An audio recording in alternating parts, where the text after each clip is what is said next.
Olá, gente. Boa noite. Todos estão me ouvindo? Boa noite, pessoal. Estamos na. Então, gente, meu nome é Nara, né? Nara Barbosa. E hoje nós estamos aqui, né, para a nossa segunda roda de conversa virtual, né? Caminhos na construção da pesquisa, seus desafios no cotidiano das escolas e dos movimentos sociais, né? Hoje com a presença de muitos colegas, né? Muita gente boa e bonita aqui, creio que serão muitas contribuições, né, para essa discussão.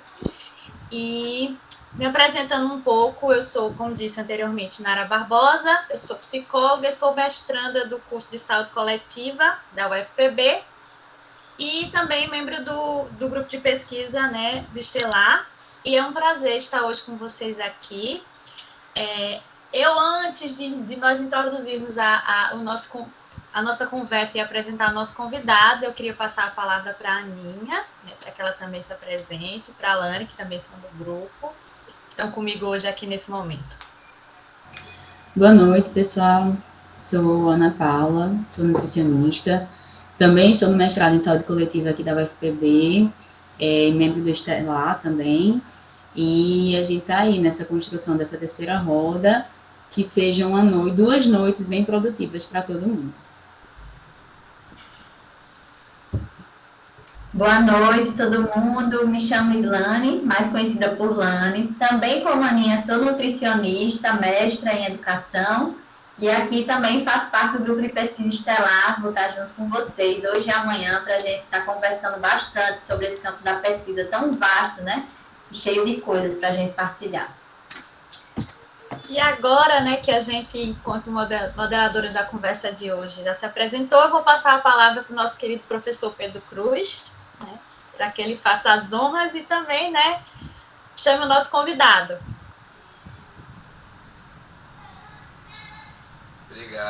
Obrigado pessoal. Boa noite para todas e para todos. É um prazer enorme estar aqui recebendo cada um e cada uma de vocês aqui em mais uma roda de conversa que a gente organiza, né? A terceira roda de conversa que a gente faz para conversar sobre os caminhos de construção da pesquisa no campo da educação e na interface da educação com os movimentos sociais e as práticas populares, né?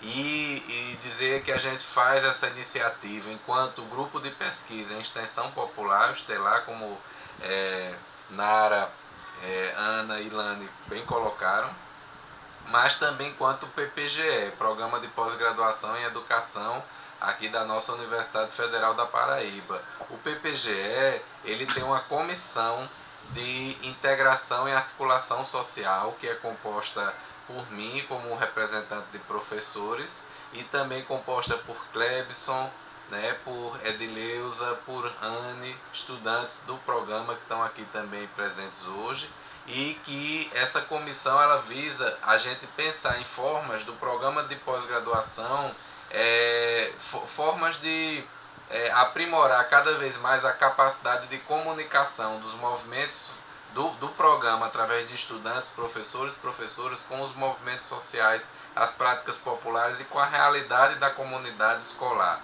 de quem está no cotidiano da produção dos saberes e do conhecimento, dos processos educativos formativos nas escolas. É evidentemente que o nosso PPGE ele tem uma trajetória longa de compromisso social, de articulação e de construção dialógica e compartilhada com o cotidiano das escolas, dos sujeitos que interagem nesse cotidiano, bem como com os movimentos sociais. Mas a gente pensa a comissão para, respeitando esse legado, continuar a fazer que ele seja um legado vivo, vibrante, pulsante e continuar pensando em alternativas e possibilidades que não deixem nunca o PPGE, vamos dizer assim, baixar esse nível de excelência que sempre teve de compromisso social. E nesse sentido, essa iniciativa que a gente começa hoje, da roda de conversa e termina amanhã, vem na direção de que a gente possa ter um espaço para que as pessoas que estão trabalhando no cotidiano das escolas públicas e ou no cotidiano dos movimentos sociais, das práticas populares ou outros serviços públicos possam essas pessoas que estão trabalhando e interagindo nesse contexto e têm um interesse de desenvolver projetos de pesquisa, que essas pessoas possam ter um espaço de aprendizado sobre os caminhos de construção dos seus projetos e possam talvez assim começar ou reanimar uma participação sua, um protagonismo seu na construção, na produção de projetos de pesquisa, inclusive, por que não, propor projetos de pesquisa para, se assim quiserem, concorrerem também aos processos de seleção de mestrado e doutorado em educação.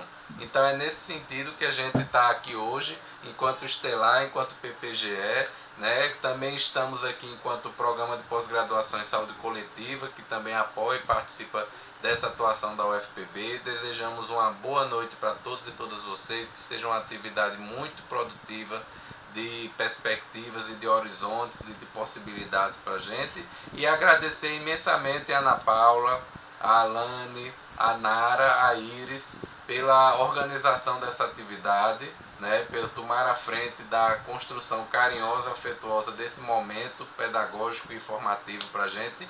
E finalmente, não sei, parece que ele caiu da sala, foi? Deixa eu ver aqui. Foi, acho que caiu. Na hora que eu ia falar dele, tem que voltar. Agradecer, mas assim, a gente tá vendo aqui várias pessoas queridas, né, de vários lugares do Brasil que têm interagido e participado com a gente em várias outras iniciativas, então a gente agradece muito mais essa possibilidade que vocês dão de confiar na gente, para a gente ter esse espaço conjunto de aprendizado com vocês, bem como membros do próprio grupo de pesquisa Estelar, que também estão aqui participando, porque sempre é um momento, uma oportunidade formativa, para que a gente possa estar permanentemente atualizando aí nossos conhecimentos e trazendo novos acréscimos na nossa caminhada. Mas é isso, eu vou ficando por aqui. Quando o Tiago chegar, eu dou um abraço grande nele, porque Tiago é um companheiro querido de caminhada na construção da educação popular, como teoria e metodologia da produção do conhecimento. Acho que ele voltou, né? Não foi ele, não, voltou. Entrou mais alguém, mas não foi. Enfim, e é um companheiro querido que a gente tem muita gratidão pela possibilidade dele estar com a gente aqui hoje, compartilhando de uma forma muito didática, como ele compartilha, e vocês já vão ver os caminhos e as possibilidades da produção da pesquisa nesse campo. Obrigado, pessoal. Valeu.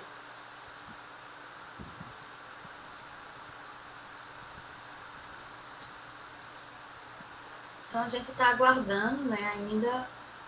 Pedro, se você tiver... entrou!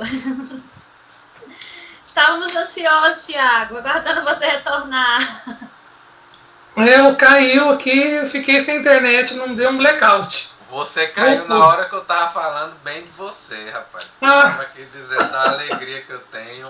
Assim, uma das coisas boas da gente ter a educação popular, pessoal, não é só uma teoria, uma metodologia do conhecimento, é também um movimento. Então, assim, tem pessoas de vários lugares do Brasil que estão dedicando aí nas suas práticas, no seu cotidiano, a construção de um novo olhar, de novas possibilidades, e a educação popular nos orienta nisso. E aí nessa caminhada a gente descobre irmãos, companheiros, irmãs, companheiras, e Tiago é um irmão desse que eu pude fazer nessa caminhada, e agradeço muito a ele pela presença aqui hoje e por mais uma vez brindar a gente, né, do Estelar e do Brasil todo que está aqui. Tem várias pessoas de outros lugares participando, com o teu conhecimento e as bases que você vai trazer aí para mobilizar a gente para cair em campo aí na pesquisa. Obrigado de coração, amigo.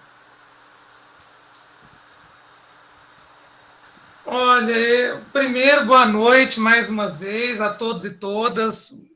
Eu quero dizer da minha alegria de sempre revê-los e revê-las, todos e todas.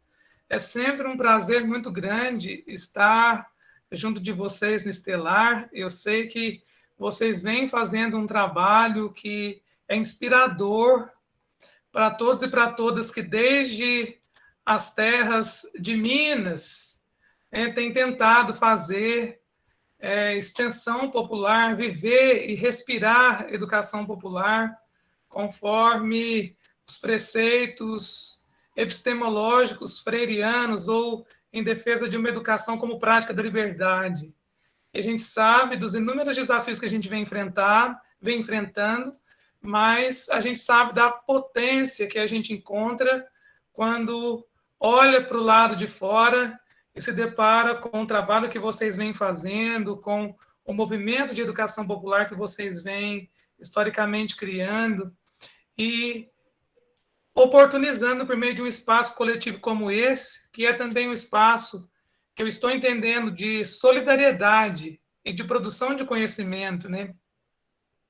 E isso fortalece as nossas redes, fortalece as nossas relações e, a meu ver, transcende a pesquisa. É muito maior do que a pesquisa, né? Do que pensar procedimentos, métodos, técnicas, né? Mas é pensar também no nosso lugar no mundo, no como estamos nesse mundo, qual que é a nossa contribuição para esse mundo, convivendo com as pessoas e com as não pessoas, né? Como é que nós estamos partilhando os diferentes espaços que a gente tem, a oportunidade de conviver, né? De viver com. Então, muito obrigado mais uma vez pela oportunidade que vocês me dão, me oferecem de estar aqui junto de vocês, juntando um pouco do que sei ao muito que vocês sabem, né? Eu acho que aqui eu venho aprender muito mais do que deixar qualquer contribuição.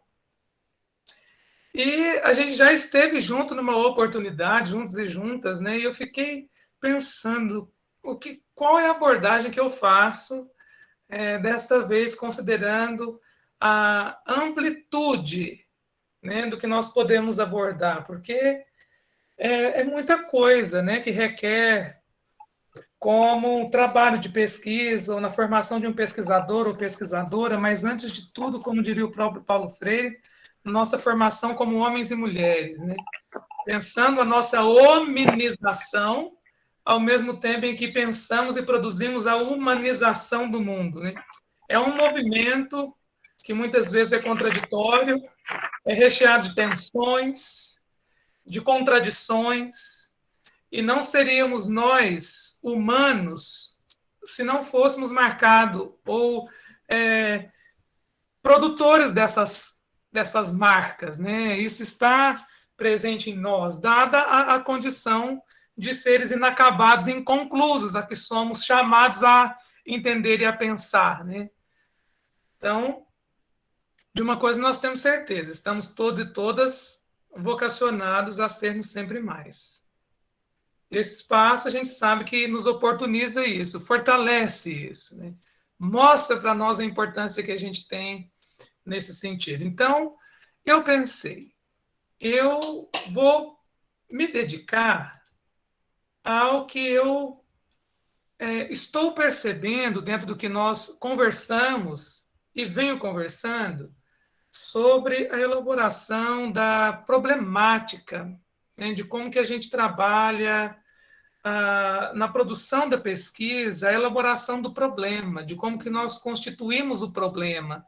Eu tenho sentido, de alguma parte, eu não sei se é um problema entre vocês, por aí, mas por aqui tem sido muito recorrente. Como definir melhor um objeto, como qualificar um objeto, como problematizar esse objeto, o que é isso, né? Como se faz isso? Não tem receita, obviamente, eu não vou deixar nenhuma receita aqui. Mas, pensando a perspectiva da educação popular como uma educação emancipadora e libertadora, já existe academicamente um longo caminho percorrido que nos ajuda a pensar essa problematização, a elaboração de um problema de pesquisa. E olha, por aqui eu vou dizer que a gente enfrenta algumas resistências do ponto de vista epistemológico. Tem gente que olha para nós meio torto quando a gente anuncia que faz educação popular, ou que se coloca como educadora popular. Parece que eu estive numa reunião semana retrasada em que a professora foi fazer uma fala e antes que eu a deixasse concluir, Eu já me reportei a ela e disse assim, cuidado para não desqualificar, porque é impressionante a facilidade que se tem de desqualificar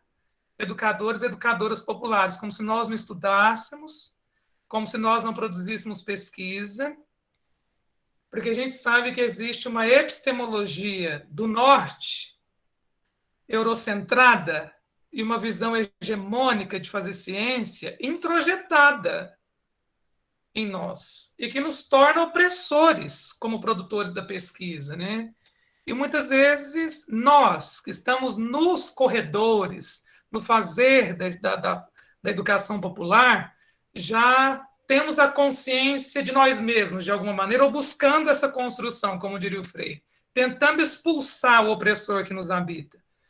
A gente consegue perceber um pouco dessa academia repugnante e trabalha para a construção de uma outra perspectiva de ciência, que está na contramão daquela hegemonicamente instituída.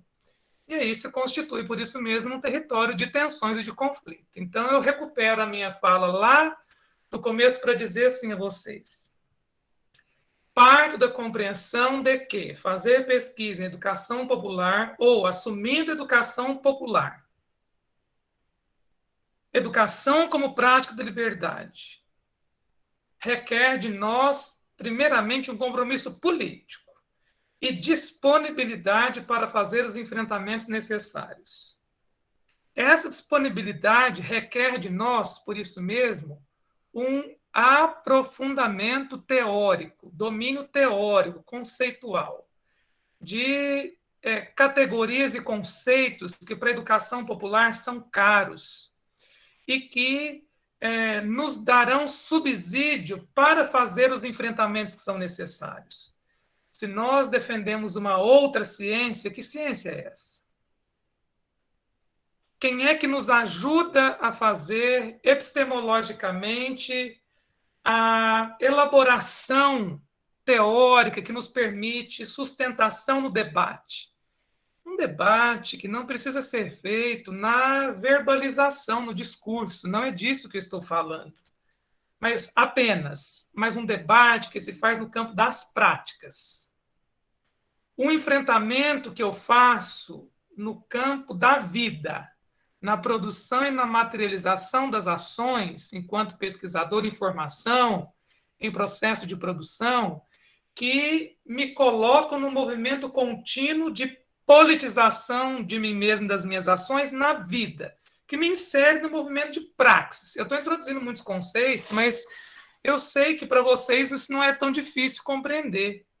Mas o desafio de nos colocar em constante processo de análise de nossas próprias ações, né? Para que nós as reformulemos, inserindo-nos, cada um e cada uma de nós, criticamente nos contextos em que vivemos, teremos as condições necessárias para fazer o enfrentamento a que estou me referindo. E aí, requer de nós resposta para uma pergunta. Estou disposto? Estou disposta? Essa disposição vai exigir, portanto, de alguma sorte ou de alguma maneira, coerência. Coerência entre o que eu penso, coerência entre o que eu falo, coerência entre o que eu faço.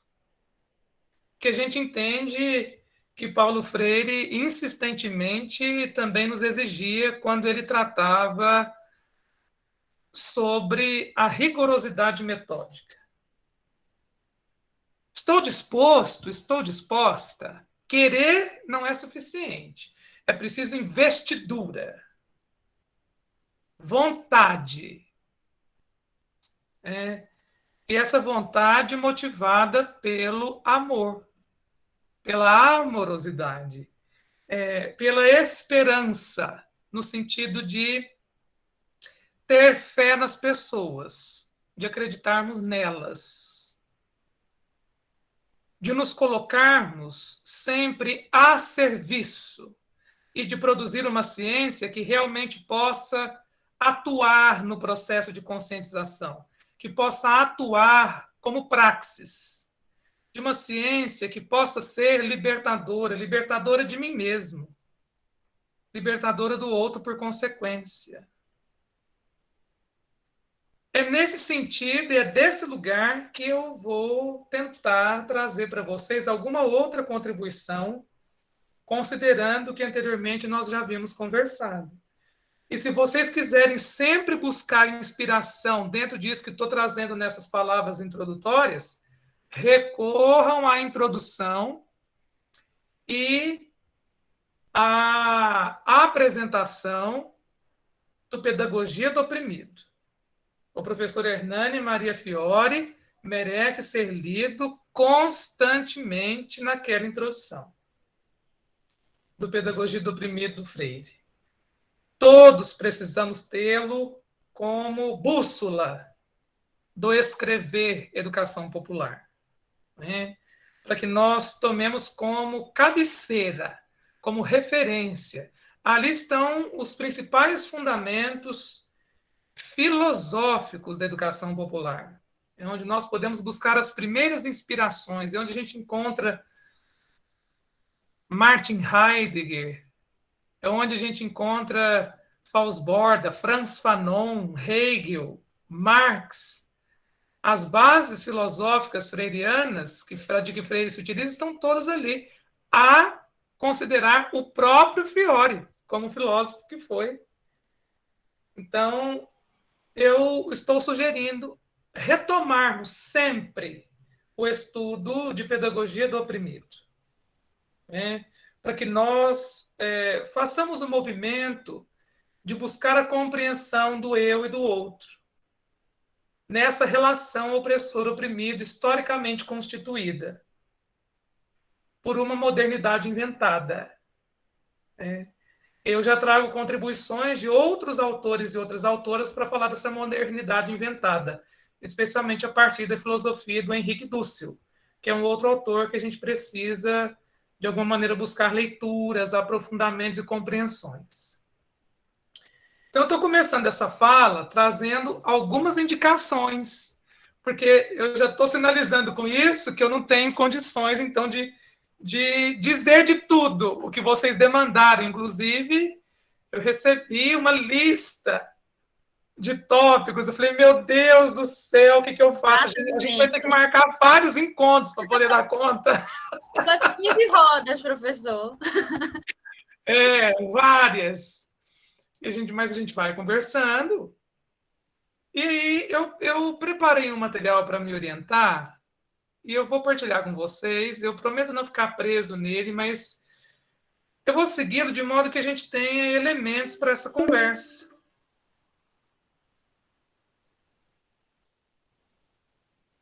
Apareceu para vocês, né? Sim. E eu prometo não demorar, e depois eu abro para a gente conversar. Então, pensando os caminhos na construção da pesquisa e seus desafios no cotidiano, a minha intenção hoje é discutir esses caminhos, mas num ponto específico, aquilo que é inerente ao que eu chamo de pesquisa bibliográfica, que é uma dificuldade muito grande, eu vejo ainda nessa compreensão do que é isso. Então, oi. Só um minuto, antes que você mergulhe, que nós mergulhamos, né, nesses objetivos. A chamada do Meet, ela tem a duração de 1 hora. Então, a Aninha, ela criou um novo link para que a gente possa acessar e possamos nos encontrar lá, porque aí tem mais tempo. Senão aqui vai fechar e a gente vai perder. Aninha, você pode pôr o link aqui?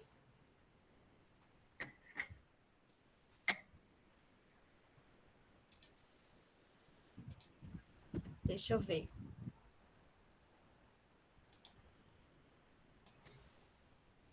Só um segundo. Tá bom. Coloquei agora, eu estava travada, minha gente. Aí eu já abri aqui a sala, é só vocês entrarem agora lá. Pronto, então vamos para lá, gente. Peço desculpas pelo esse Sem problema. Mas vamos nos encontrar na outra sala, que aí a gente consegue, tá bom, Machinha? Obrigada, Tiago. Perdão a todos. Vamos lá.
cientista e um cientista da educação.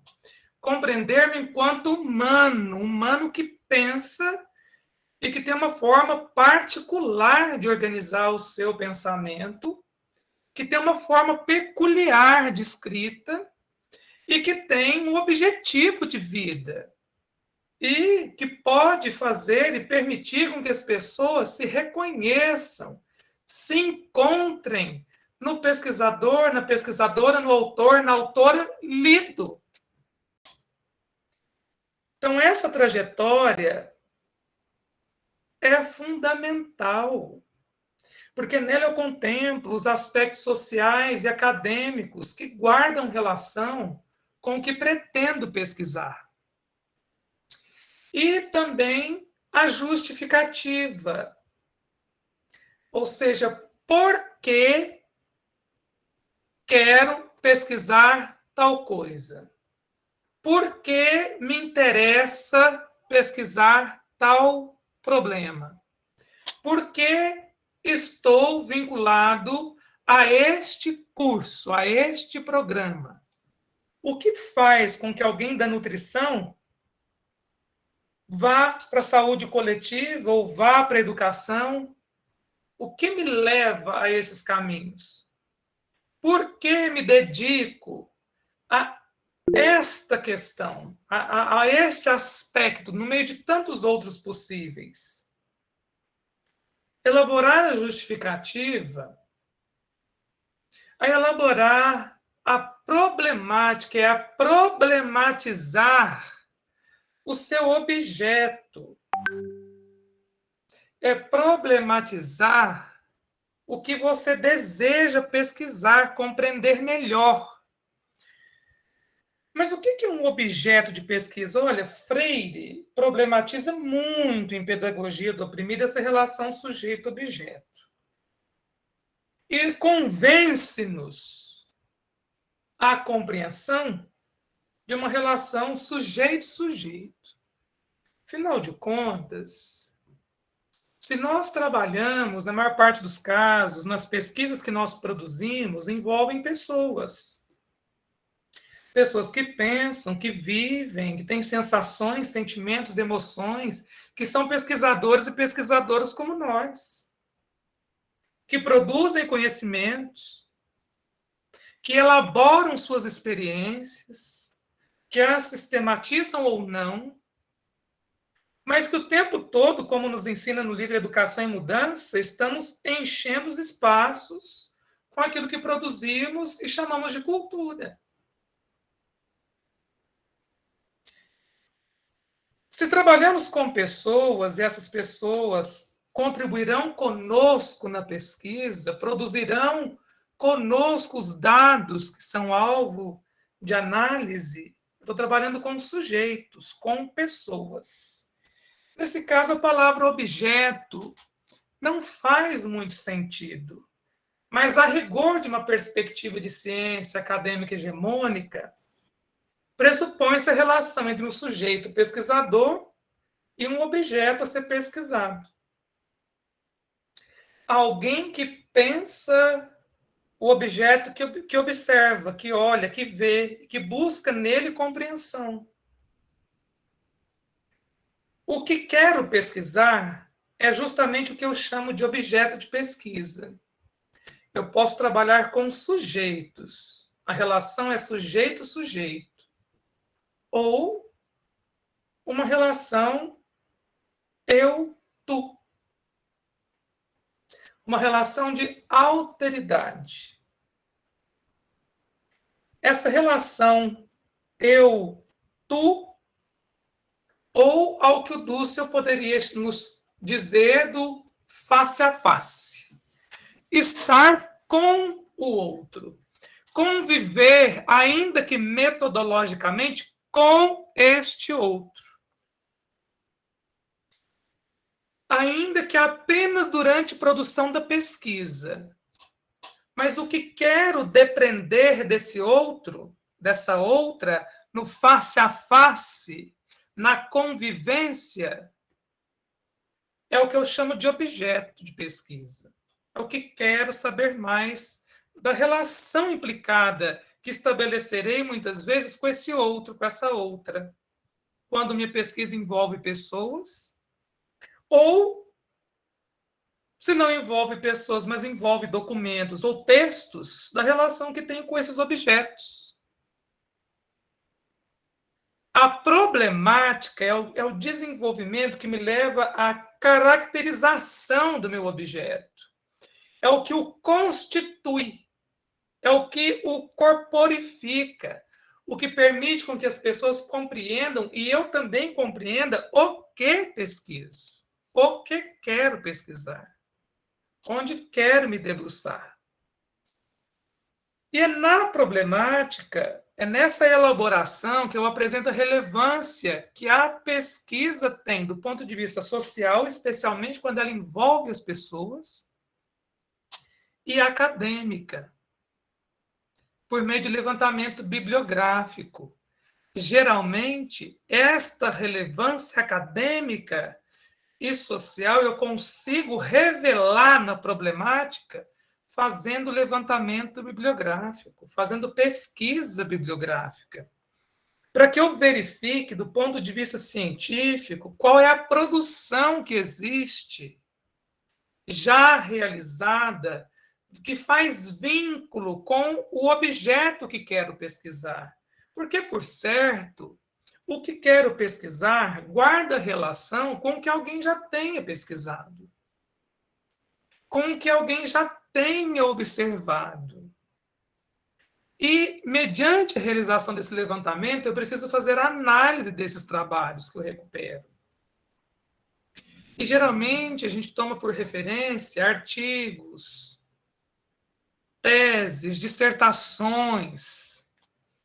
Então, eu preciso responder a 3 grandes perguntas para a elaboração da problemática. Que pesquisas eu encontrei quando fiz esse levantamento?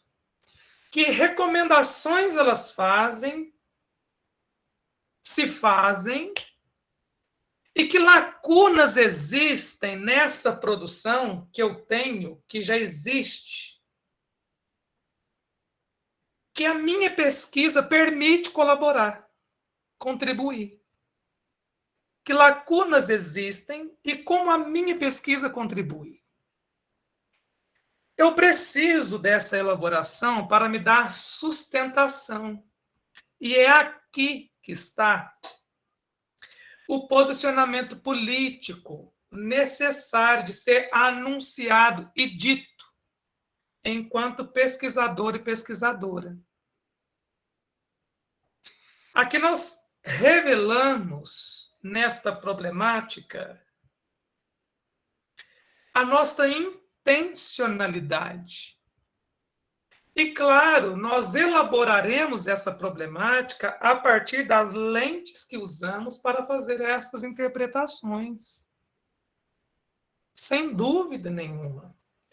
Ancoradas numa perspectiva fenomenológica, como método, ou na abordagem qualitativa, que tem seus subsídios na fenomenologia, ou no materialismo histórico dialético. Mas, de alguma maneira, nós faremos esta apreciação e esta elaboração a partir das lentes com que lemos e nos colocamos no mundo. Então, aí está o posicionamento político, do qual nós não podemos nos furtar. E aí eu recorri a esse texto, que depois eu posso disponibilizar para vocês, junto aos outros que eu citei, como o livro com o Cosmovisão, que nós produzimos na UFSCar em 2014, que a gente trata de convivência metodológica. Ana Paula Brito, Guilherme Saramago e a Bruna Alves Silva elaboraram o texto A Importância da Pesquisa Bibliográfica no Desenvolvimento de Pesquisas Qualitativas na área de educação. Eu fiz um recorte do que nos interessa. Mas por que eu fui lá na pesquisa bibliográfica? Porque, como eu havia sinalizado, a problemática eu elaboro ancorado nesse levantamento bibliográfico. Então, se eu faço esta pesquisa, como que eu faço isso? Como que eu qualifico? Esta pesquisa é o que eu chamo, que a gente chama de revisão de literatura, sobre as principais teorias que orientam o trabalho científico. E o levantamento bibliográfico pode ser realizado tomando livros, periódicos, artigos de jornais, site da internet, entre outras fontes.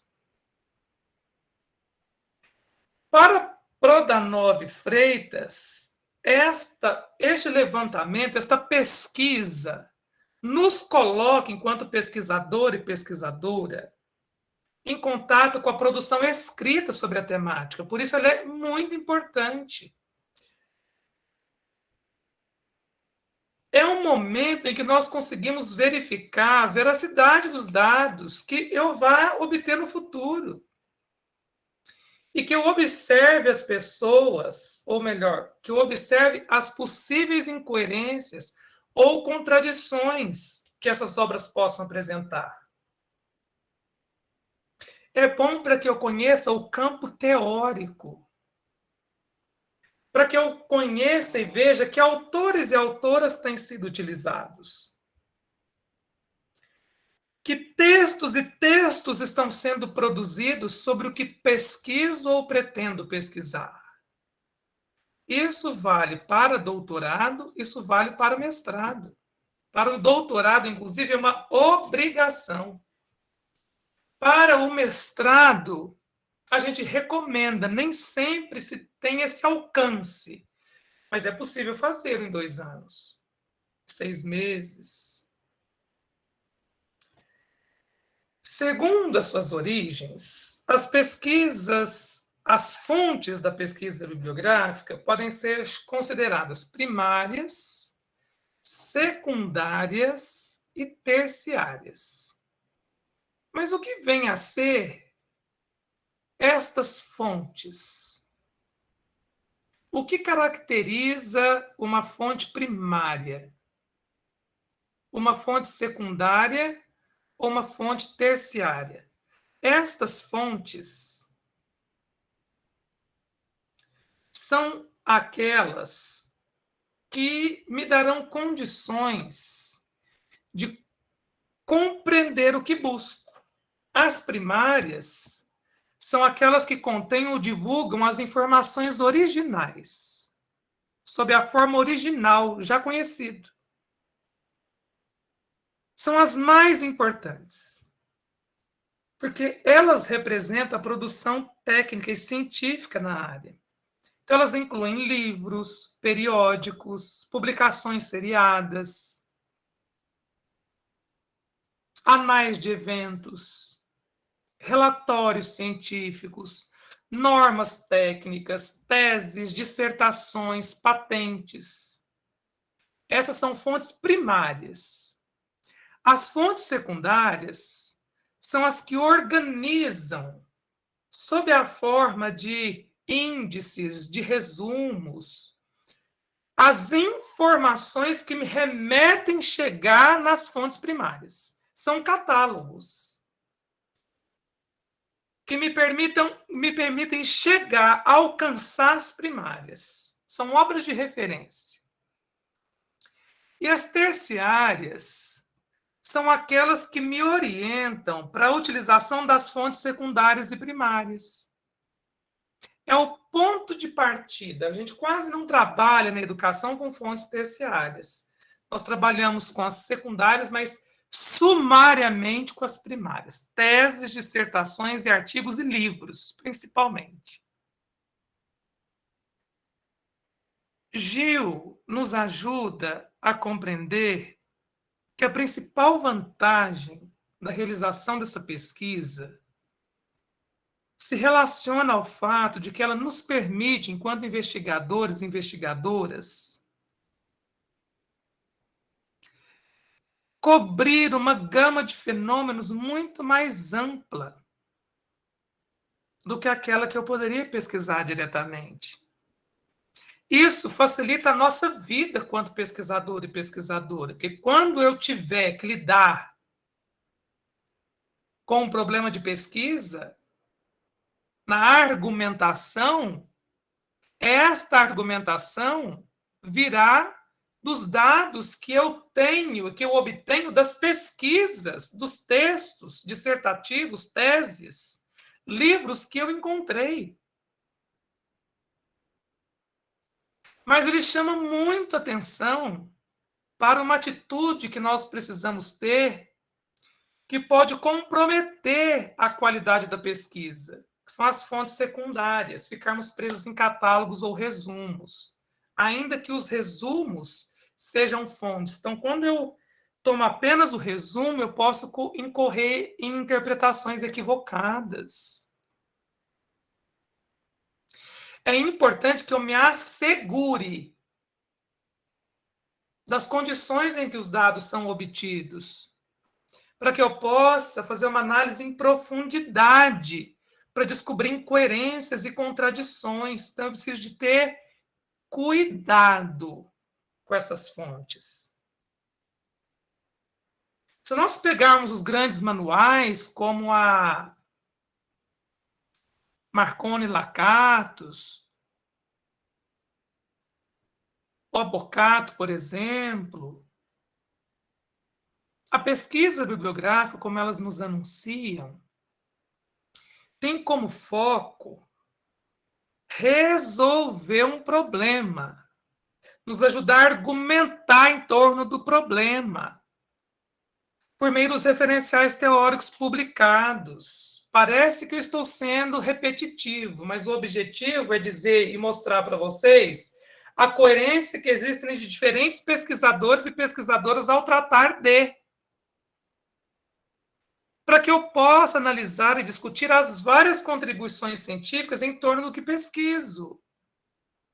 Então, esse tipo de pesquisa é que me dá subsídio para um conhecimento sobre o que foi pesquisado, onde eu mostro a relevância que tem minha pesquisa e a contribuição a partir da identificação das lacunas. Quando estamos em direto contato com aquilo que está escrito ou dito sobre o assunto, eu tenho mais condições de ter domínio teórico e epistemológico sobre ele. Isso me ajuda a escrever. Então, a importância da pesquisa bibliográfica está relacionada às novas descobertas, a partir de conhecimentos já elaborados e já produzidos, quais sejam eles. Se é no campo da educação popular, procuremos pelos vínculos guardados com a educação popular. E isso vai se dar ao passo em que essa pesquisa é impulsionadora do nosso aprendizado, ela leva ao nosso amadurecimento, porque ela mostra avanços, ela nos permite descobertas. E para que este levantamento atinja o êxito necessário, que nos permita uma boa problematização, a construção de um bom argumento, é preciso que eu faça um bom planejamento. Vocês podem estar se perguntando, mas Tiago, como é que eu faço isso? Teorizou até agora, não mostrou nada. Como que eu faço isso? Como que é esse planejamento sistemático desse processo? Isso vai desde a definição da temática, pela construção lógica desse levantamento, até a decisão pela forma como eu comunico, como eu escrevo. Então, os autores, buscando em Lakatos e Marconi, trouxeram estas fases que nos é muito útil. Primeiro é escolher o tema. Nós já sabemos o tema. Se nós temos o tema da pesquisa, eu vou elaborar o meu plano de trabalho. Esse plano de trabalho, né? Bom, a escolha do tema parte dos meus interesses de pesquisa. Em determinar o que quero pesquisar. Porque sei da relevância que tem. Se eu sei o tema, se isso já está definido, é preciso proceder com a sua delimitação. Eu preciso evitar a eleição de temas que são muito amplos ou que são inviáveis. Por exemplo, numa pesquisa de mestrado, compreender sobre o uso... Vou dar um exemplo aqui.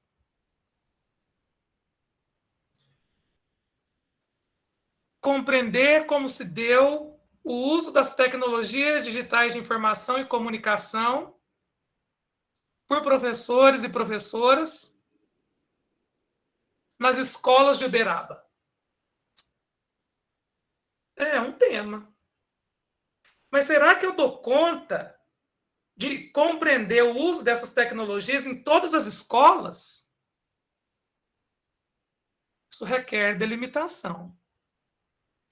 E de todas as tecnologias, também requer delimitação. É disso que nós estamos falando. Eu preciso fazer recortes. Esse trabalho, como nos orienta a Bússola do Escrever, que eu imagino que vocês conheçam bem, do professor Lucídio Bianchetti, é em parceria com o orientador ou com a orientadora da pesquisa. É juntos e juntas, é um processo. E é uma relação que pode ser tensa ou não, vai depender do nosso compromisso. Vai depender do nosso compromisso. Então, é definido o tema, né, que eu vou conseguir passar para o plano de trabalho. Nesse plano, eu preciso considerar a estrutura de um bom trabalho científico. Ele tem que ter introdução, tem que ter o desenvolvimento e a conclusão. É um texto que eu vou comunicar. A identificação é a fase em que eu reconheço a pertinência do assunto ao tema de estudo. É o momento em que eu faço o levantamento das obras. É o momento em que eu faço o levantamento dos documentos. É o momento em que eu contribuo para a elucidação do objeto de estudo. Aí é que eu vou localizar. Então, primeiro eu faço o levantamento. Onde tem? O que tem? Depois eu localizo. Localizo as obras, compilo, reúno todo o material. Guardo tudo. Professor, onde que eu vou localizar a tese de dissertação? Nas bases de dados. Onde eu vou localizar artigo? Nas bases de dados. Onde eu vou localizar o livro? Na prateleira ou nas bases de dados, nos repositórios. Vou compilar. E claro que depois eu vou estudar para fazer o fichamento. Para que eu possa, depois de fichar os textos bibliograficamente, analisá-los, interpretá-los com foco no meu objeto, com foco no meu problema, com foco no meu tema. Para que eu possa, a partir daí, fazer a redação. É na análise e na interpretação que eu faço a crítica do material. É onde eu consigo identificar os elementos essenciais da pesquisa. É onde eu vejo a introdução da pesquisa, se eu pego tese, dissertação e o artigo. É onde eu vejo a coerência dos resultados com o texto introdutório. É o momento que eu tenho de contato direto, de leitura, para eu conhecer a estrutura de um bom trabalho acadêmico. Como que ele foi construído? Tem uma introdução consistente, ele tem um corpo teórico consistente, ele tem um corpo metodológico consistente, metodologia dialogando com referencial teórico, análise dialogada com referencial teórico, considerações que avançam no campo de contribuição da área. Onde avança? Quando eu pego uma tese, uma dissertação, um artigo, eu preciso ler buscando conhecer essa estrutura para que eu possa nela me orientar para a escrita, para me apropriar disto. Esta análise, esta interpretação exige, por isso mesmo, uma elaboração que me permita argumentar sobre a questão de problema que eu tenho. Então, existe, e aí se nomeia de modos diferentes esse processo, como estado da questão, estado da arte, revisão de literatura. Isso aparece de modos diferentes. Mas vejam que estado da questão e estado da arte, revisão de literatura têm objetivos, procedimentos, fontes de consulta e resultados diferentes. E existe uma base teórica que sustenta cada uma destas metodologias de elaboração da pesquisa bibliográfica, conforme Nóbrega e Terrien sistematizaram em 2004. Depois eu disponibilizo para vocês este material para que vocês vejam. A gente conversa daqui a pouco sobre essas diferenças entre uma e outra. Agora, a pesquisa bibliográfica e as bases de dados, distinguir base de banco de dados é fundamental. Base de dado, de acordo com as ideias expressas por Guinchat e Menu, é um conjunto de referências bibliográficas, de documentos, que eu tenho armazenada fisicamente em vários locais. Então, eu vou lá como usuário, busco as informações nas bases de dados bibliográficas e recupero uma referência. Isso é uma base de dados. Então, se eu vou na BDTD, que é o Banco Digital Brasileiro de Teses e Dissertações, eu tenho uma base de dados, porque dela eu recupero diretamente a fonte bibliográfica, tese ou dissertação. Se eu vou no catálogo de teses e dissertações da CAPES, eu tenho uma base de dados, porque ali eu recupero teses e dissertações. Se eu vou na Cielo, eu tenho uma base de dados, porque eu recupero ali artigos científicos. Se eu vou na Scopus, eu tenho uma base de dados, porque eu recupero artigos científicos. Mas se eu vou no portal de periódicos da CAPES, eu não tenho uma base de dados, eu tenho um banco de dados. E ali eles me remetem a várias bases.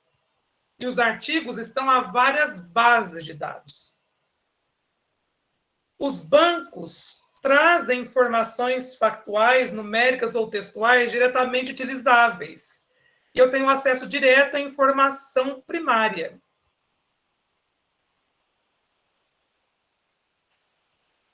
Estas bases e estes bancos são fundamentais para que nós possamos ter acesso a esses materiais. As bases de dados bibliográficas são conjuntos de dados, então, que se relacionam entre si. Fornecem informação atualizada. Desde quando eu posso encontrar numa base de dados, num banco de dados, trabalhos publicados há 30 anos, a depender da existência daquela base, digitalmente falando. Professor, quando eu vou fazer levantamento dos trabalhos numa base de dados, eu preciso fazer um recorte temporal? Obviamente. Elas me permitem isso? Permitem. Então, quer dizer que eu preciso estabelecer um recorte? Tem, e um recorte justificado. A recomendação que se faz para mestrado é de 5 anos, ou pesquisa nos últimos 5 anos, o doutorado, 10 anos, Sobre o pagamento das bases, já falo disso. E nessa perspectiva,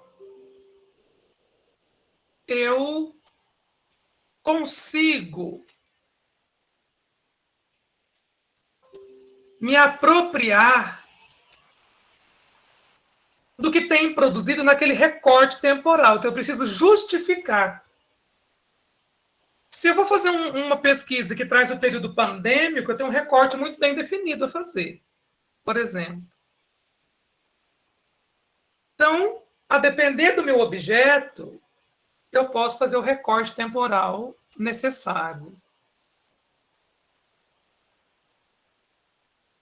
Então, eu tenho tipos de bases. Eu tenho bases referenciais, que me dão as referências apenas. Eu tenho as bases textuais, que me dão acesso imediato ao texto. Devo levar em consideração os seguintes procedimentos. Primeiro, como já disse, definir o tema. Segundo, o período das publicações, que é o recorte temporal. Terceiro, delimitar os descritores, ou o que eu chamo vulgarmente de palavras-chave, nas bases de busca. Nesse caso, descritores da educação. Para isso, existe, eu imagino que você já tenha ouvido falar, o Thesaurus. Thesaurus é uma base onde eu encontro disponibilizada todos os descritores dos nossos campos de pesquisa. Inclusive, os da educação popular estão todos lá. Que são aqueles que me remetem a um maior achado de trabalhos, a eles vinculados. Então, existem palavras ou descritores adequados de busca. Para isso, eu posso me remeter ao Thesaurus. Ou eleger as palavras que fazem vínculo com o meu objeto. E de modo que eu possa combiná-las para que eu ache os trabalhos que me ajudem a elaborar essa problematização. E definir as fontes de busca. Se serão teses, artigos, dissertações. Geralmente, para um doutorado, nós pegamos 2 bases de teses e dissertações e 2 bases de artigos científicos. No mestrado, uma de teses e dissertações, uma de artigos. É obrigatório? Isso é receita? Não. Isso vocês definem com orientador e orientadora. É dialogado. É um processo dialógico. Não é nada autoritário. É possível, com o rigor científico necessário, que o próprio campo da educação popular requer, essas definições. Aí tem várias.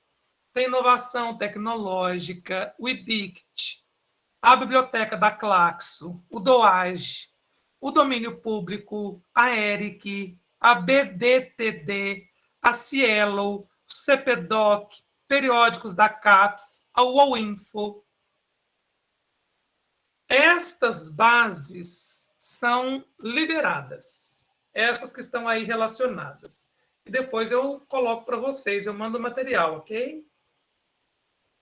Eu só não E aí tem os links de acesso, não vai dar para copiar, mas vocês podem procurar pelas bases que vocês vão encontrar. Agora, durante o levantamento de dados nos sites de busca, nas bases, eu preciso registrar as informações que eu encontro. Senão, meu trabalho não vai ter o êxito necessário. Preciso operacionalizar isso. Se o meu objetivo é selecionar as principais fontes, eu tenho que montar um quadro. E aí tem uma sugestão de quadro. Que tem o título, onde eu ponho o título do artigo, da dissertação, tese, o link de acesso, onde eu encontro, os autores desse artigo, dissertação ou tese, a natureza, se é livro, artigo, dissertação ou tese, a data que eu acessei ao material, o resumo do próprio artigo, da dissertação ou da tese, eu ponho, as palavras de busca que eu usei para encontrar e o número de resultados, quantos documentos eu encontrei. Esse quadro é fundamental para que nós organizemos a operacionalização desse levantamento. Para que eu tenha uma base referencial que me subsidie, consubstancie a cientificidade atribuída à pesquisa que realizei. Que revele a rigorosidade do fazer científico do próprio campo da educação popular. Tomando cuidado com o plágio. Na minha redação, na comunicação do meu relatório. Ao interpretar e analisar, eu preciso redigir o texto sobre o que analisei, sobre o que encontrei. Eu não posso simplesmente reescrever um dado. Não posso me apropriar das ideias de um só trabalho para uma revisão. Se eu copio trechos e o distribuo em diferentes periódicos, autores, como se fossem originais, se eu copio parte do texto ou mudo apenas algumas palavras, se eu não uso aspas para citar, se eu cito incorretamente, eu posso cometer plágio. Eu preciso ter este cuidado ético para que o texto seja meu, seja nosso futuramente. Para que eu mantenha a minha honestidade intelectual. E, obviamente, elaborada a problemática, definida a questão problema, se eu tenho uma boa problematização, agora eu posso ter um bom objetivo de pesquisa, tanto geral quanto específicos. Porque agora eu sei o que tem no campo pesquisado, sei quais são as lacunas e sei onde eu posso contribuir. Onde posso contribuir é que está o ineditismo de uma tese de doutorado. É onde está o protagonismo de uma dissertação de mestrado. Uma dissertação de mestrado com a profundidade menor, dado o tempo que eu tenho de maturação da pesquisa em 2 anos, mas numa tese eu tenho 4. Os objetivos definidos a partir desta identificação lacunar da produção científica. Ou, e daqui a pouco eu comento isso, de uma outra demanda, que não apenas essa, mas aquela que dialoga para quem assume, como é o nosso caso na educação popular, a pesquisa participante, a pesquisação, a observação participante, como técnica de pesquisa. Pesquisas, enquanto técnicas que trabalham com as pessoas. E aí existe uma outra forma de produção dessa pesquisa, mas que pode dialogar com aquelas já realizadas. Então, esses objetivos precisam ser consorciados, muito bem estruturados, analisados. E aí que está o ineditismo. E aí que está a relevância. E, claro, daí nós temos outros segmentos, a elaboração do referencial teórico, com os fundamentos teóricos da pesquisa, com a caracterização do objeto de pesquisa, do contexto investigado. Preciso desenhar o referencial metodológico, dizer que método eu trabalho, finalidade que a pesquisa tem, por meio do método, a abordagem, objetivos dessa abordagem, dar calor para a minha pesquisa, dar sentido metodológico ao que pretendo fazer, anunciar os procedimentos que eu vou usar, instrumentos que eu vou trabalhar. Enquanto procedimento, se é pesquisa documental, se é pesquisa bibliográfica, se é pesquisa de campo, se é pesquisa etnográfica, se é pesquisa de tipo etnográfico, se é pesquisa participante, se é pesquisação colaborativa. Qual procedimento? E que instrumento? Se é questionário, se é entrevista semi-estruturada, se é roda de conversa, se é grupo focal, se é diário de campo, se é nota de campo, se é caderno de campo. Que instrumento eu vou usar? E os procedimentos complementares. Contato com a instituição de vínculo onde eu farei pesquisa, ou com o grupo, com a comunidade, que constituirei com ela uma comunidade de trabalho e pesquisa. Autorização, aproximação, inserção.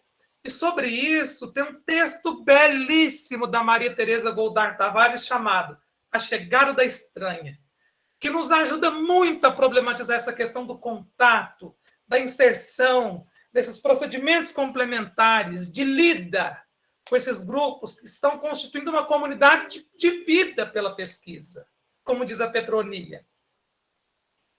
E preciso de pensar uma metodologia de análise dos dados, que dialogue com o meu referencial metodológico, que faça vínculo com o meu referencial teórico.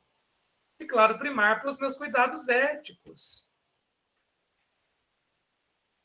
Como eu nomeio os cuidados e os alinhamentos entre uma e outra coisa? Vigilância epistemológica. Como diria o próprio Paulo Freire, como nos ensina a professora Ruth Catarina Cerqueira, com a Solange Magalhães, vigilância epistemológica é a coerência com os autores e autoras do campo, com procedimentos e instrumentos que dialogam referencialmente e metodologicamente com o campo, que me ajudam a estar com as pessoas. É o que a gente chamou anteriormente de coerência. Para que, ao submeter ao CEP, este projeto, se ele envolver seres humanos, eu consiga do CEP ter as devidas autorizações sem qualquer tipo de problema. Então, o cuidado ético, ele permeia, e o próprio Freire traz isso o tempo todo. Eu posso justificar esse cuidado recuperando a transgressão ética que está lá na Pedagogia da Autonomia. Está lá. Não está em outro lugar. Vou falar disso tudo trazendo o Freire para conversar comigo. E aqui estão algumas outras referências que eu usei, trabalhei, depois eu deixo para vocês. Mas pensando que eu havia para hoje, eu acho que está bom. Nós podemos abrir, porque pode ter perguntas ou não. Pode ser que todo mundo já esteja embora. Tiago, desde já, né, foi maravilhoso, é maravilhoso, né, compartilhar com você deste momento, né, deste pegar na mão mesmo e nos guiando nesse processo de pesquisa, né, que todos nós sabemos do quão desafiador né, e do quanto requer de nós responsabilidade por aquilo que nós estamos pesquisando, né. Uma coisa que me chamou muita atenção, né, foi a amorosidade, né, esse empenho dessa pesquisa direcionado para essa amorosidade, né, foi uma das suas falas que me chamou a atenção. Obviamente, nós temos várias perguntas, né, umas você já foi realmente conduzindo, daquela lista que você recebeu, você já foi pontuando, acho que o pessoal que fez as perguntas, de certo modo, já foi contemplado, caso não seja, né, esse é o momento. Mas no nosso chat aqui tem várias perguntas relacionadas sobre a pesquisação, né? Pesquisação, pesquisa participante, como fazer, né, conduzir a pesquisa por esses vieses. E daí, fica contigo.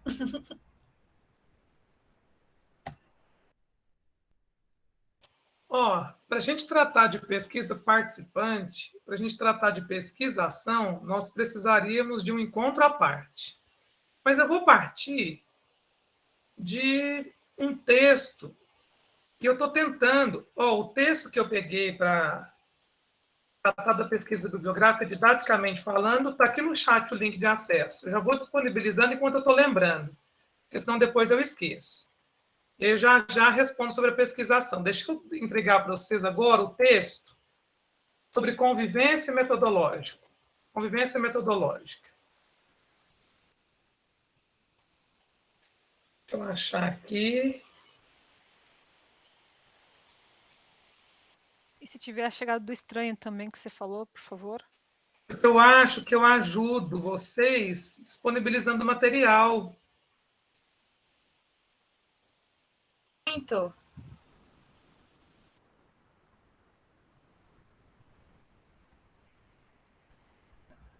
Será que sumiu?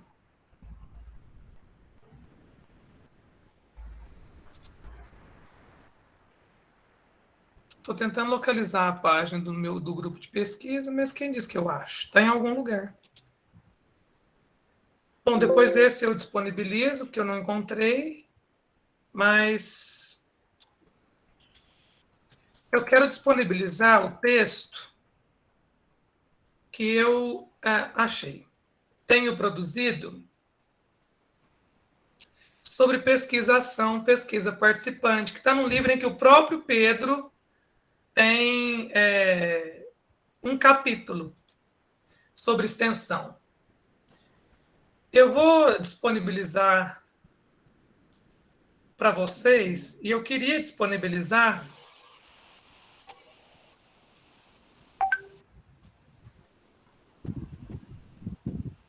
e já eu trago o livro, porque eu também não estou achando o e-book na rede, mas depois eu levanto. Está nesse livro. Pedro chegou, acho que o Pedro está aí nos ouvindo, né? Ele chegou semana passada, brevemente eu estou enviando o seu endereço, estou pegando ele aqui, que é esse aqui, ó. Vou mandar uns exemplares para ele sortear para vocês aí, tá? Mas tem um e-book de distribuição gratuita. Eu vou achar o link do e-book e vou disponibilizar aqui para vocês. E vocês baixam o e-book. E nesse livro, eu queria achar justamente para projetar aqui, mas eu não achei.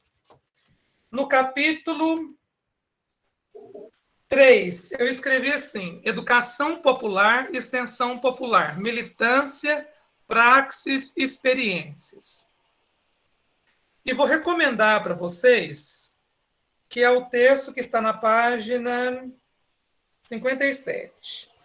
E vou recomendar para vocês a leitura desse texto que eu escrevi com a Valéria Vasconcelos, que foi minha orientadora do mestrado, hoje é minha parceira, minha amiga. Educação Popular faz isso, o Pedro não disse da nossa irmandade, assim que eu tenho também como irmão de vida. A Educação Popular faz isso. Chama-se Universidade e Educação Básica.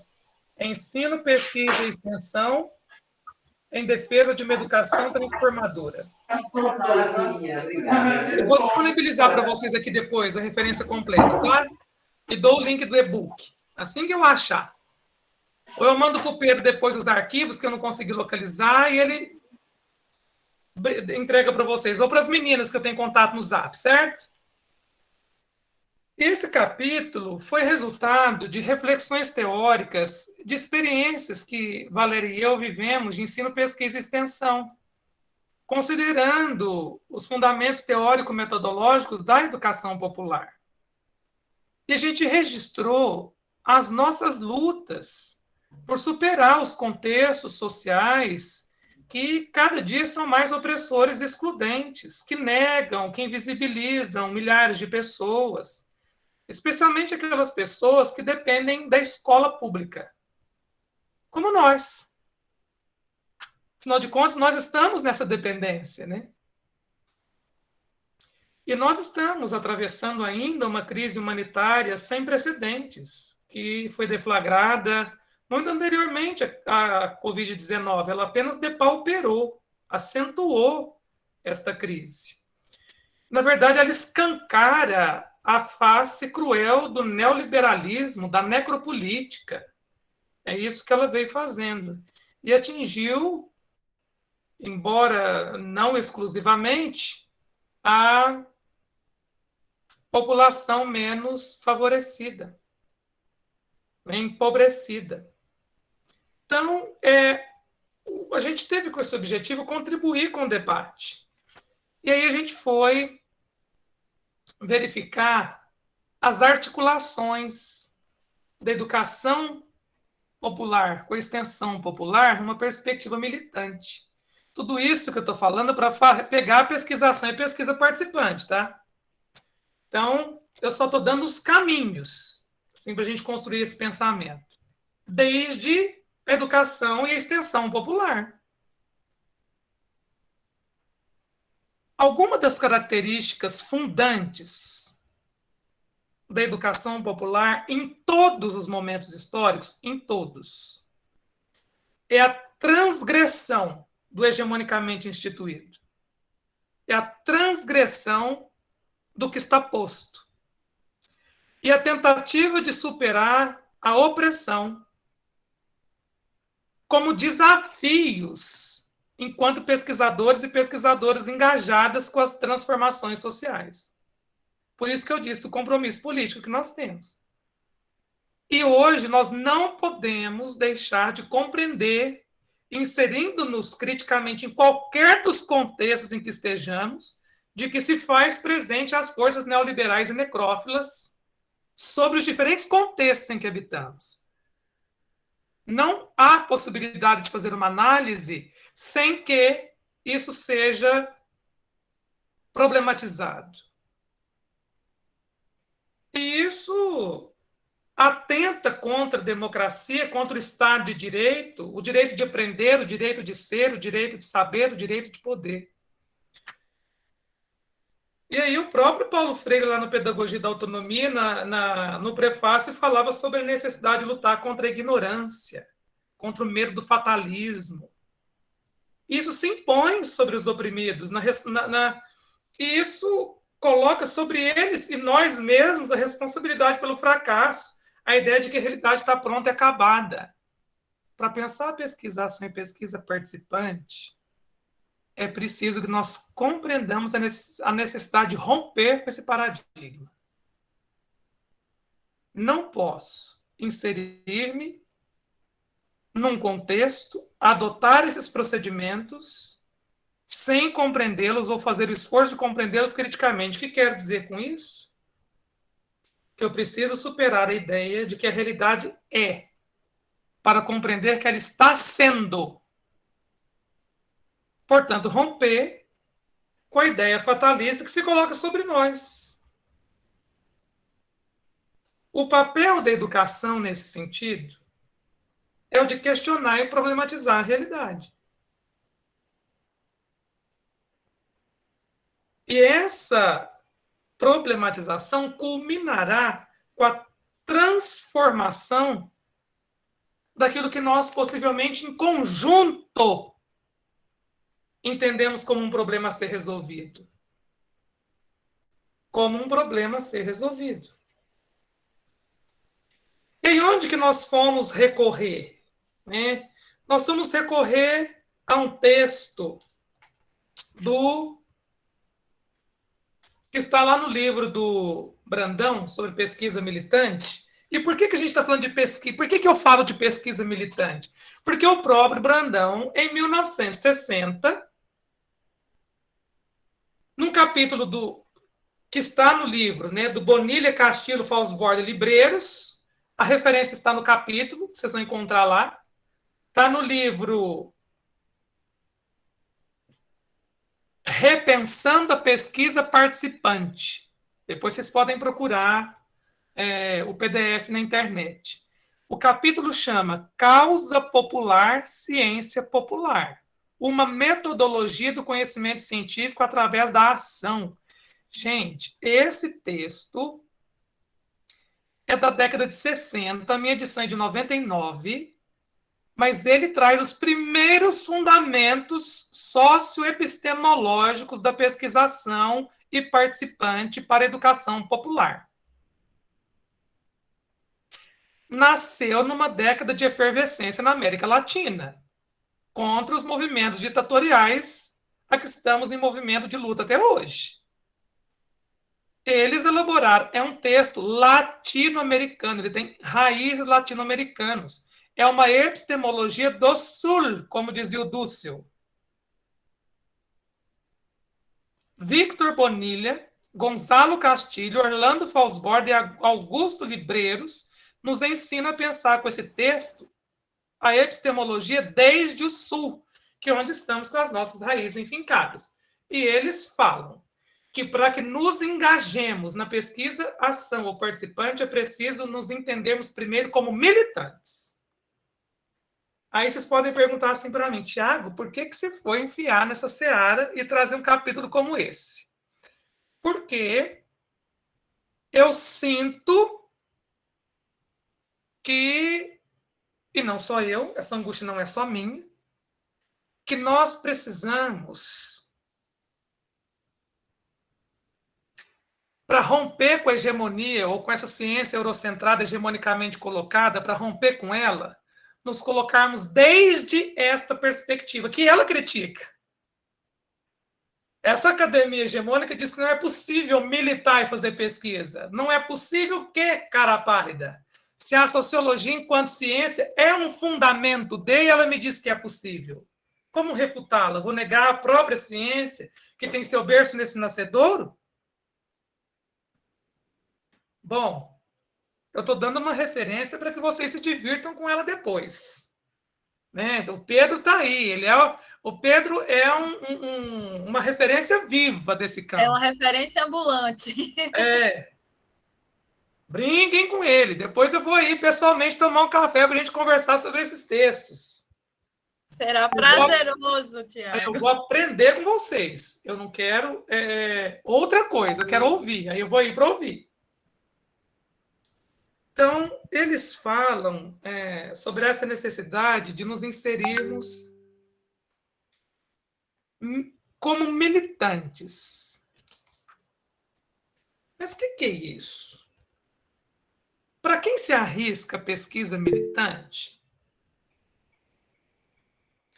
especialmente vinculada à pesquisação e participante, eu tenho que considerar 4 aspectos, de acordo com eles.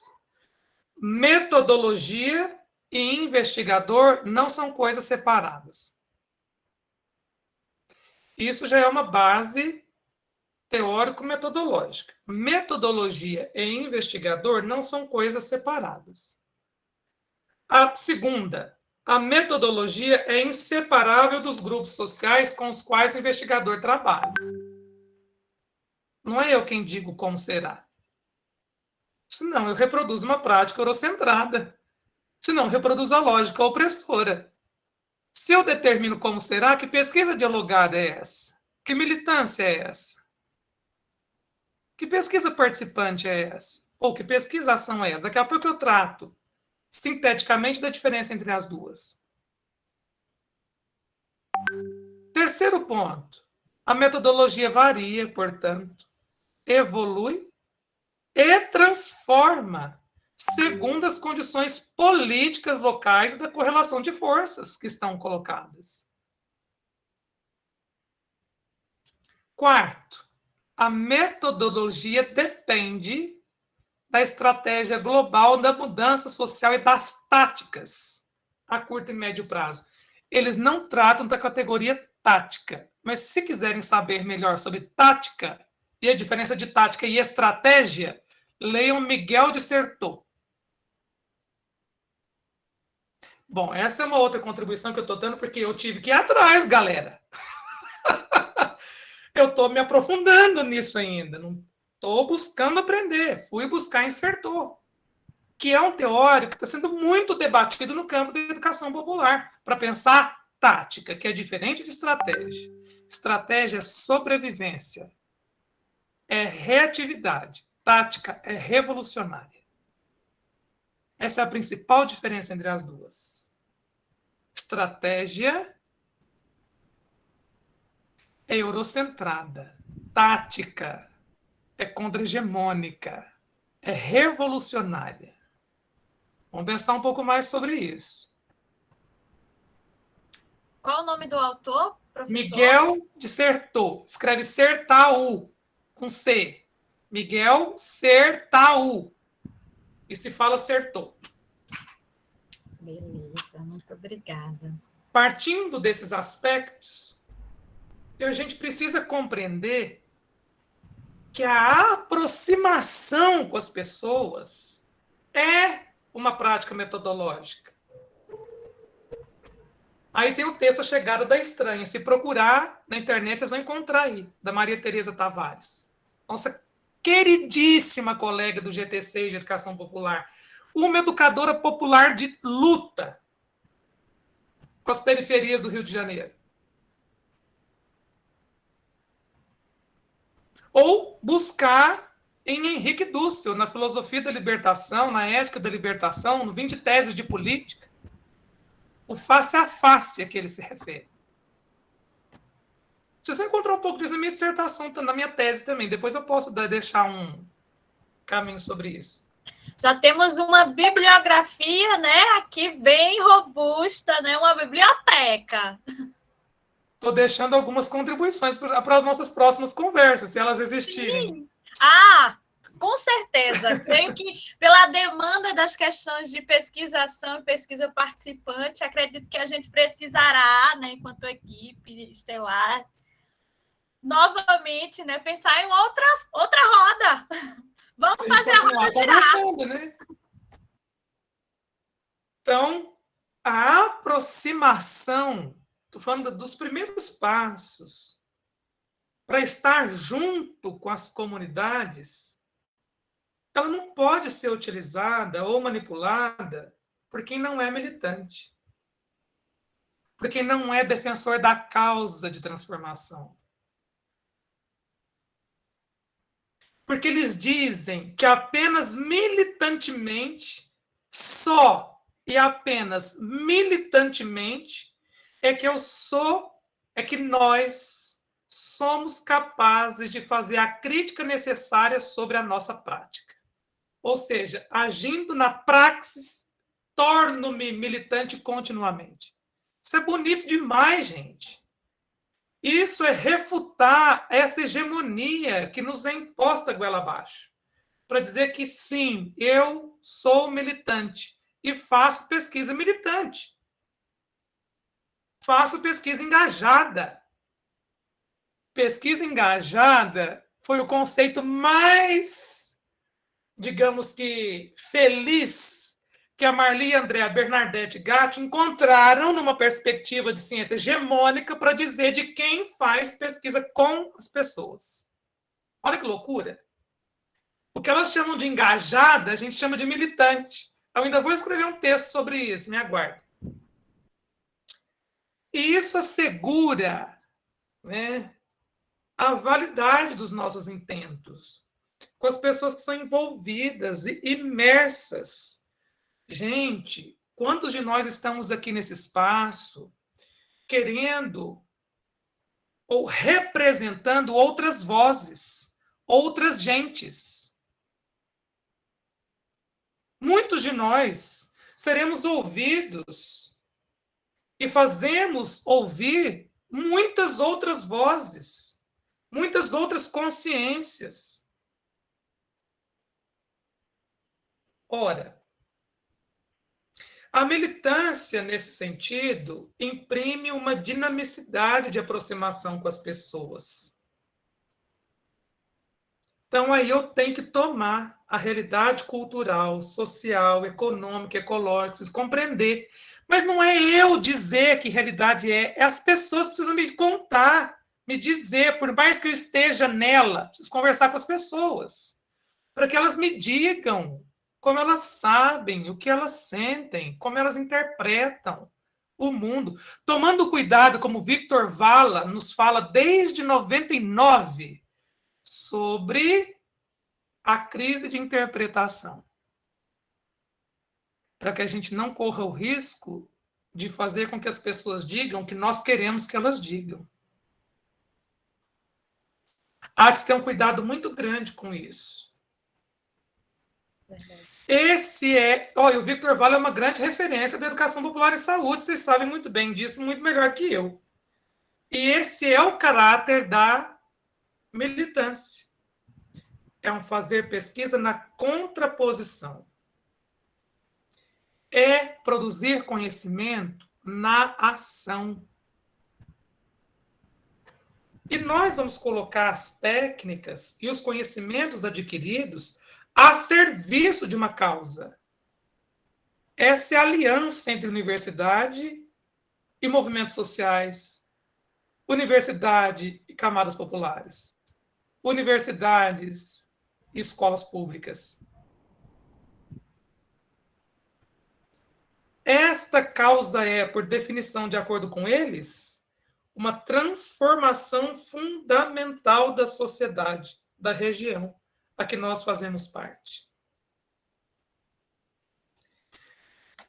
E eles terminam dizendo que pela pesquisação, pela pesquisa participante, é capaz de a gente conseguir desenvolver formação de consciência de classe.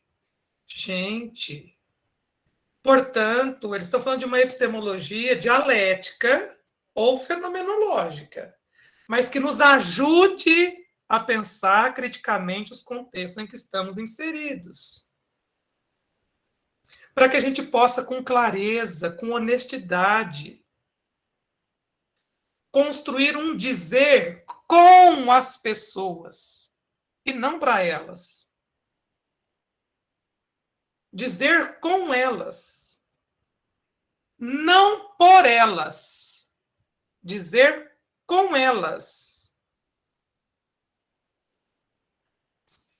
Uma vez eu estava numa fala dessa e uma professora levantou a mão no final da fala e disse assim para mim, com a maior tranquilidade: nossa, professora, eu fiquei com a sensação de que com a sua fala, a pesquisa resolve os problemas do mundo. Mas usou da fala numa ironia, obviamente, ao que eu colocava. E ali se manifestaram uma fala que se distanciou profundamente de uma perspectiva militante, sem compreender a essência da praxis. Porque se não me compreendo enquanto ser da praxis, não me compreendo como um ser de transformação. Nem mim, nem do outro. E se eu assim não compreendo, eu continuo achando que pesquisa como essa resolve o problema do mundo. E em nenhuma circunstância nós dissemos isso aqui. Ou em nenhum outro contexto.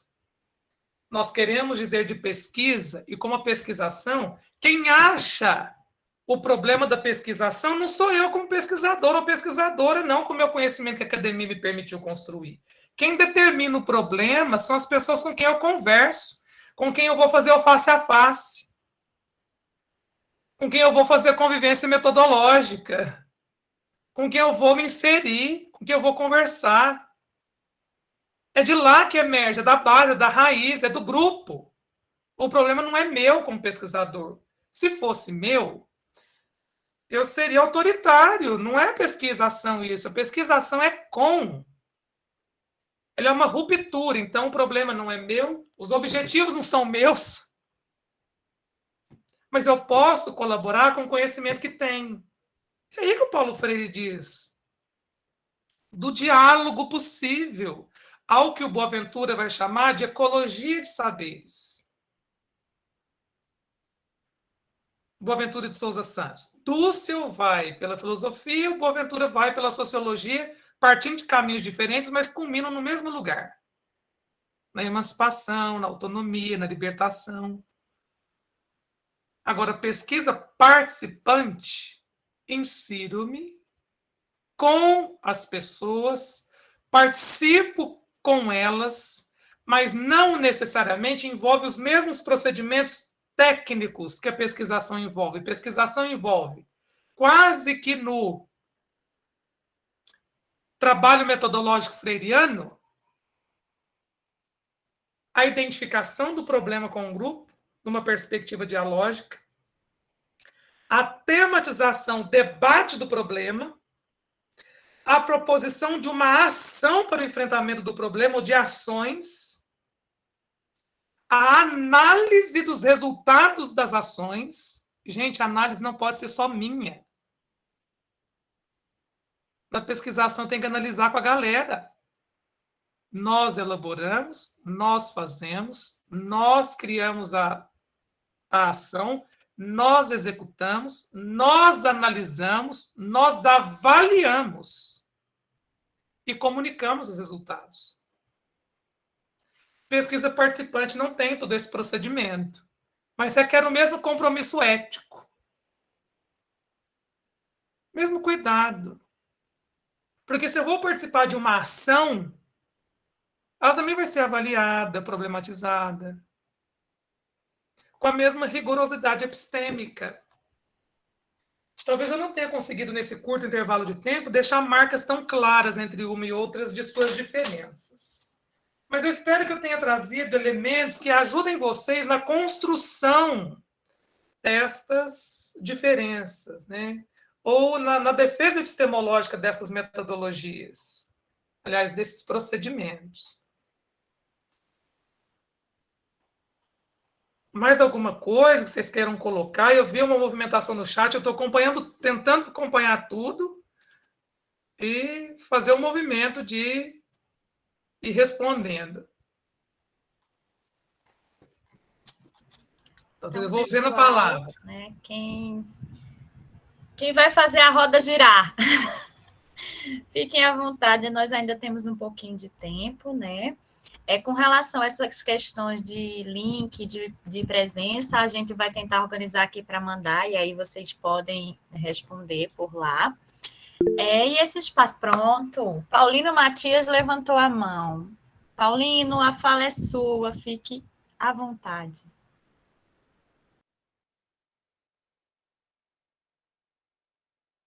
Microfone fechado, Paulino.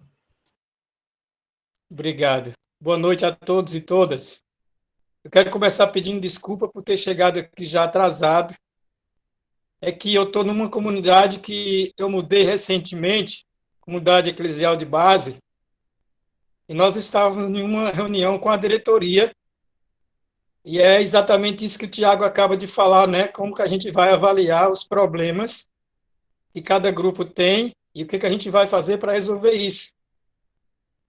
Só para dizer assim para vocês, é uma comunidade eclesial de base que o coordenador atual ele já está com 24 anos na coordenação e não consegue que uma outra pessoa assuma esse lugar. Eu cheguei recentemente, venho de uma comunidade vizinha, mas que também vive quase que a mesma realidade dessa que eu estou agora. E sim, só para dizer que foi esse o motivo do meu atraso. E assim, nós vivemos numa comunidade rural, professor Tiago. Eu imagino que vocês que estão nos grandes centros, na faculdade, vocês conhecem o que nós vivemos assim por história, mas nós vivemos essa realidade, tá? Eu me considero militante, líder de comunidade desde a infância, mas assim, você não tem uma ideia, eu vim fazer o curso de ensino médio agora, em 2008. Então, a gente tem uma carência enorme dessas notícias que vocês acabam de trazer aqui agora. Eu fico imaginando, quando será que o nosso Brasil, o nosso povão que está lá na ponta, né, nas comunidades rurais ou nas grandes favelas, vão ter acesso a essa metodologia que o Tiago acaba de colocar?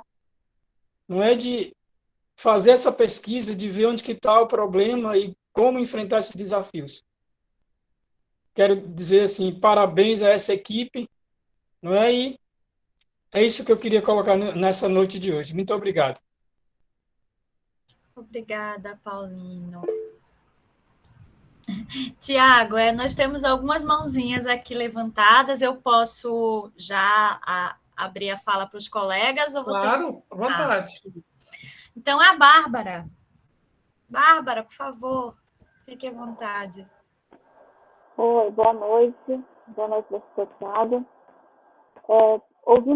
Ouvindo a sua fala, me ocorreu, eu imagino que não seja, mas assim, essa visão da pesquisação, ela entra na visão assim, do positivismo, que seria, botando em palavras leigas, assim, que seria a educação como resolução de tudo. Eu acredito que não, mas eu queria ouvir a sua palavra sobre isso, porque me lembrou essa teoria positivista.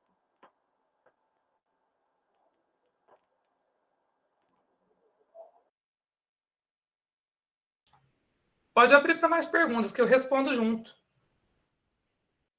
Ok. É o Josinaldo.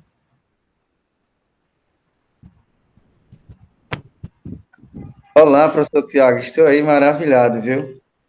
Olha, fazia tempo que eu tinha escutado aí essa, essa, essa linguagem nossa, assim, dos movimentos sociais, né? Principalmente sobre a metodologia da pesquisação e a metodologia participante.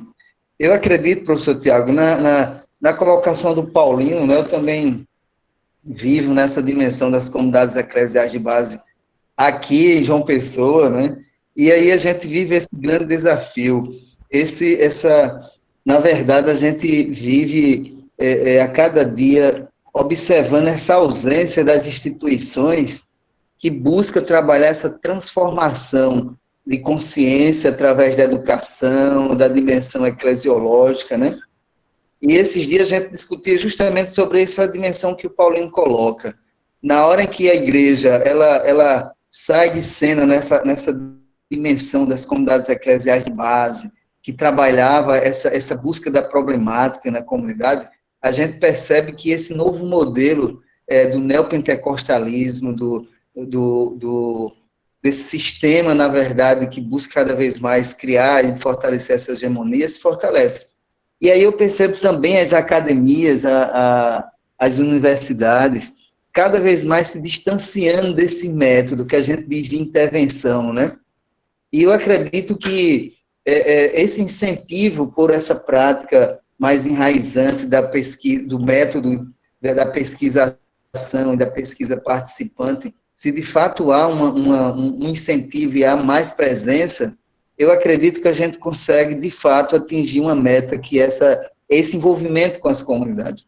E aí, assim, muitos também, Paulina, aqui, questiona muito, né, essa hegemonia de uma liderança numa comunidade que ninguém quer assumir. Porém, eu vejo que quando há uma participação, como o professor Tiago coloca, dentro desse parâmetro do COM, há realmente o envolvimento da comunidade, né?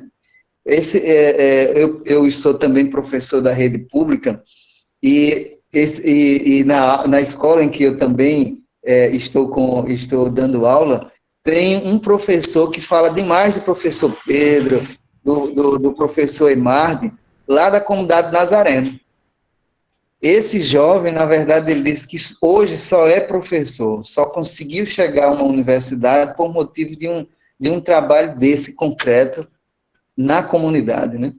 E aí ele continua ainda líder, continua ainda participando da comunidade. E aí eu sempre falo aí para o professor Pedro também, uma experiência que a gente teve no Alto Mateus, que a gente de fato fez se concretizar um conselho de saúde popular, que foi justamente de uma residente, de uma médica residente atuando na comunidade, e que até hoje existe. Agora o sonho da gente é ver também lá no Timbó, né? Então eu acredito, professor Tiago, que essa linha de pensamento da pesquisa participante, da pesquisação, pelo menos no curso de extensão, seria uma intervenção muito concreta nas comunidades, e que as comunidades, na verdade, ainda há essa hegemonia de liderança, porque há uma ausência, de fato, tanto das instituições eclesiológicas, tanto da acadêmica, essa ausência que faz com que essa liderança se permaneça. E nos períodos políticos, essas lideranças são compradas. Por quê? Porque não tem esse envolvimento, né, das instituições. Então, eu fiquei maravilhado com a sua fala, fiquei emocionado, viu? Porque eu só realmente ouvia do Pedro, eu acessava o Brandão, e fiquei maravilhado. Para mim, o caminho é esse, e acredito que deve ter mais incentivo. É esse mesmo caminho. Parabéns, viu, professor Tiago? Obrigada, Josinaldo. Gente, tem mais alguém? Eu me perdi aqui, que levantou a mãozinha e eu não vi, para a gente já ir consolidando esse momento. Caso alguém tenha mais alguma questão.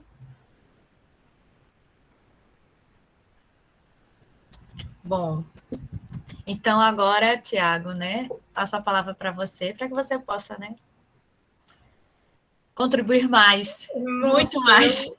Na verdade, eu tô tocado de ouvir Paulino, Josinaldo, Bárbara com a problematização a respeito do positivismo contra o qual estamos lutando e está tão enraizado em nós e nas nossas práticas, né? Que esta fala vai na direção contrária ao positivismo, justamente isso, né? E essas metodologias são uma resposta ao positivismo que estava enraizado na ditadura.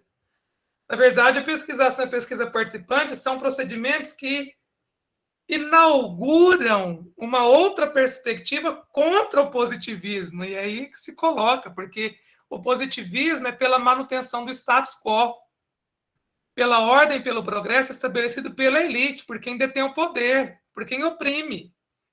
E o opressor sempre responsabiliza e chama de violento o oprimido. O oprimido, quando se junta nos movimentos sociais para reivindicar seus direitos, é entendido por esse opressor como violento, mas violento é quem causa a opressão, senão a própria elite. Mas não é assim que ela compreende. Isso está lá no Pedagogia do Oprimido, no capítulo 1. Esta era uma resposta ao positivismo, sem dúvida nenhuma. É contra a manutenção do status quo. É pela emancipação de homens e mulheres. Pelo direito de ser, de estar, de existir no mundo, de dizer a sua palavra. É contra a cultura do silêncio. Contra o silenciamento. E ouvir o Paulino e o Josinaldo com essa coisa linda. Olha, quando eu vejo a comunidade eclesial de base dentro da universidade, legitimamente, onde é o lugar dela também, é que eu vejo que as políticas públicas de governos progressistas conseguiram surtir algum efeito sobre a nossa sociedade. Por isso que o Paulo Freire falava da necessidade de ter fé nos homens e nas mulheres, e precisamos disso. Eu quero recuperar esse pensamento freiriano para dizer ao Josinaldo e a Paulino da necessidade de acreditarmos uns nos outros. De que esse conhecimento que nós produzimos na vida ele é tão científico quanto o que a academia chama de ciência. Isso, o José Francisco de Melo Neto tem texto para a gente nadar de braçada, do qual sou um profundo admirador. Então, vocês estão vendo que eu estou tentando alcançar o que vocês estão fazendo por aí. Eu não sei se eu estou conseguindo, mas eu estou tentando. E entendo que é preciso a gente acreditar uns nos outros. Como diz o Brandão no Pergunta a Várias Mãos. Por que não acreditar nos homens e nas mulheres com quem partilho a vida? Por que não acreditar no que me dizem? Se eu não confiar, eu continuo reproduzindo e sendo o opressor que existe em mim. Falseando uma consciência de mim mesmo. Nesse sentido, tocado, eu me recordo de uma colega indígena, uma cacica Omágua, Eronilde Omágua, que estava conosco na oficina dos movimentos sociais da UPMS, Universidade dos Movimentos Populares, e numa oficina da UPMS na Amped Niterói 2019, tivemos a oportunidade de conhecê-la. E num determinado momento da oficina, ela, com a palavra, agarrou ao próprio punho, fez a seguinte fala, da qual jamais vou me esquecer. Agarrada ao punho. Eu entrei na universidade. Eu quero, porque esse direito é meu, de eu contar a minha história, que outra gente contou sobre nós. E aqui eu terei a chance de fazer isso. E eu terei, com essa universidade, chance de evitar que o meu povo continue morrendo. Porque nós estamos cansados de gente que vão até nós, nos mapeiam geograficamente para os assassinos irem nos matar. Cansamos de morrer. Quando ela disse isso, falei, pronto. É a sua dor, é a minha dor. Assumir isso é militância. E quando eu vejo as comunidades eclesiais de base aqui, é isso que Eronilde também mostrou lá. Nós estamos chegando nesses espaços. E nós também produzindo ciência, pesquisação e pesquisa participante, ensinando esse povo da academia como é que faz pesquisa. É um movimento contrário. Como é que produz conhecimento? É a universidade aprender com esse movimento. Isso é profundamente contra-hegemônico e bonito demais. E eu quero ter a chance de conversar melhor com vocês e de partilhar mais essas experiências. Eu estava estudando esses dias o Osmar Fávero. Osmar Fávero, o Jadir Pessoa de Moraes, o Jadir na UFG, vocês são das comunidades eclesiais, ele tem um lindo trabalho pela Comissão Pastoral da Terra, que ajuda muito na organização política dessas comunidades. E eu vou publicar, só para contar para vocês, um texto, se der tudo certo, tá para sair, em que a gente retoma um pouco das memórias da educação popular pelas comunidades eclesiais de base. A gente vem trazendo um pouco dessa perspectiva. Então, nós estamos produzindo muita coisa, pensando muita coisa, aprendendo todo dia, reflexivamente, tentando ser melhor todo dia. E legitimando o direito de todos e todas sermos mais. Sempre ligados à boniteza de ser gente, que é assim que Paulo Freire fala. Gosto de ser gente. E eu também gosto de ser gente como a gente. Então é isso. Eu já estou agradecendo, muito obrigado, agradecendo a todos e todas pela gentileza, pela acolhida calorosa, pela alegria de estarmos juntos e juntas, assim, desejando muito que todos e todas aqui possamos alcançar aquilo que muito desejamos alcançar. Beijos nos corações de vocês.